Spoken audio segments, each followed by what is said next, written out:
So let's take some of the key elements here. So we've got, like I said, this is everything that I have got left within my box here. So what we've got here is we've got our card blanks. We've even given you your card blanks with your envelopes, but we've also given you all of these so that you can then be creating your own envelopes as well. You don't have to do them just in our white cards. You can be doing them in your pattern papers or anything like that. This is all for you. As long as you look after them, they will last you a lifetime as well.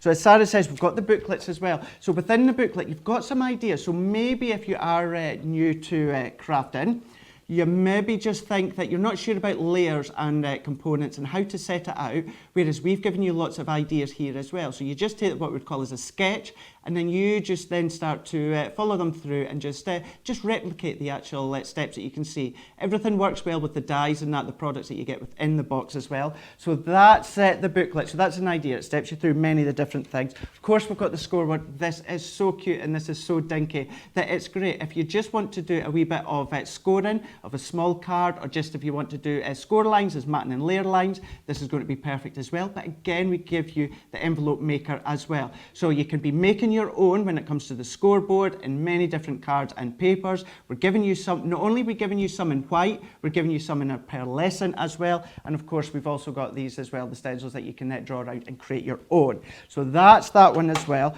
We've talked about the mini, and we will be going through that in more detail as the night goes on. Afternoon where you are in America. Now, the colour wheel. This has absolutely blown my mind. So what you're going to find, so I'm just going to bring this in here. So hopefully, now please don't think at first that you might think, I'll not be able to follow that, because it does look a bit daunting at first. It is so easy to follow once you start to understand it and you just follow the arrows. So what I'm going to do to make it really quick and simple, you have all these different names within the actual shapes here. So what I'm going to do, just to make it a bit easier for today, I'm going to slightly eliminate the names, and what we'll just do is we'll just go by the shapes here that are on them. So what we're going to do, so if we take, for example, we've got the yellow triangle. Now, no matter where you turn that, so if I just turn that to there, that position there, so we are on the corner of this triangle just here, if we can see just there, that is on red-orange. Now, what that means is if you just move across to this side here, which is your red-violet, and then follow down to there, which is your green, those three colours will work perfectly together. So there may be some that you might not necessarily think, oh, would they go together? Trust me, when you start to put them together, it will blow your mind like it did with me. That's just one of the shapes. Why not take this blue triangle now? So if we move it again, anyway, it actually spins in the middle there. We've got all the different primary colours as well as the additional ones as well. So let's take the blue triangle. So if we pop that one to there, so we're pointing there, so we've got that one there now to the yellow. So yellow will match with red. So these two colours, if you just want to have two layers of Martin and Laird in, yellow and red, that will work perfectly. If you want a third layer coming down all the way there, so we've got our blue there, incorporate the blue, that will work perfectly. But then this is where we're actually bringing in our pattern papers that come within the box as well. So if we move that, if we keep it on this one here, so there's the tip of the blue there, is the tip of the triangle is on the blue. So then what you'll find is any of the designs that are in that pattern paper that are blue, if a lot of them are the blue shades to them, you will know, taking some of your colour papers that come with it in the box as well, so many different shades and colour that comes, you know that that pattern paper will work perfectly with the yellow, but then also the red as well. So just have a look at it. We're going to go again. So we've got a green triangle on this one. So whatever way you turn that around, so I know that with the green triangle here, we know that the yellow is going to match and work perfectly with the green here. So you might want them on their own. But then you also know, why not incorporate the violet? There's your three layers. That will work perfectly. But then bringing in the red one here. So that's four different colours. Again, four you might not think would work together, and they work perfectly.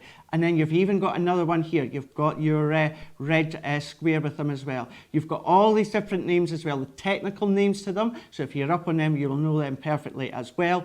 But just going by the shapes, just to make that a bit easier for you, that is all that you need to do. Turning that around again. So you know, if we go back, let's go back to the yellow triangle. I know that the red-orange is going to match perfectly with the blue, and it's also going to match and work perfectly with the green, incorporating them. And it just sits there on the side of my desk all the time, and I use it day in, day out. So this is something that I honestly believe that you are absolutely going to love, as well as everything else that comes within the box. So now, right, where do we start? Where do we start going crafting? Will we show you, let's show you a couple of things with the actual embossing folders, because what you will find, you've got your wee plate. So I say plate, it's a folder. Now, this works both ways. So don't just think that you can only use the folder in that position there. As you start to use it more and more, what I would do is do some die cutting that way. And then after a few turns, flip it over like that and then start to do it. So that's just going to keep your folder evened out just perfectly. It is designed to work both ways. Your Gemini Go. So all that you would then do is let's take, I'm just going to take the leaves just because I've got them here. And then let's just pop it on just a bit of our paper at cardstock that we've got. So all then that we're going to do is we're just going to sit this into the folder, and I'm just going to close that. That's all we need to do. That's it. All we're going to do now is we're just going to pop it through, and we're just going to run that through the Mini. You're now going to see that die cuts all these parts absolutely perfectly. Look at that. So we have got these ones here. So any of your larger dies that fit with the 3-inch mouse, they'll work perfectly as well. Any of your Matte and Layer ones, they will work great. Any of your, if you've got any of your quilling ones as well. Don't forget with the quilling ones, even your longer dies, you can still use this. What to do is you just die cut one half. Once it comes through, turning it around and just running it through the other way. So you can still die cut your elongated dies, no problem at all. That's your dies. Now let's take the 3D embossing folder. Let's take this one. And let's take a bit of cardstock on this one. So this one is going to need a bit trimmed down. So what we're going to do now, this is one of our 3D embossing folders. So I've just got my cardstock in between, just like that. I've closed the folder, that's it. Nothing else, no plates, no nothing, no folder. That just goes through just like that. So as I run that through, look at that. Look at all that detail, that 3D embossing detail. That's come using the Gemini Mini and one 3D embossing folder, no other plates. What about our, as I would say, our traditional embossing folders? So if I take this one here, then we're going to do exactly the same. We're just going to open the folder and we're just going to close it. Now for this one, you will need that wee shim that comes within your box. So you're just going to set that on the top, and then all that you're going to do is you're just going to run that through. And even look at that, I'm just doing that just with one hand there. And we turn that around, open it up, and look at that, you've got all that embossing detail on there as well. So look at that. So that is now your 3D with nothing else. You've then got your traditional style just with that wee shim, and I showed you how easy it is to do your die cutting with just the folder, and that's it.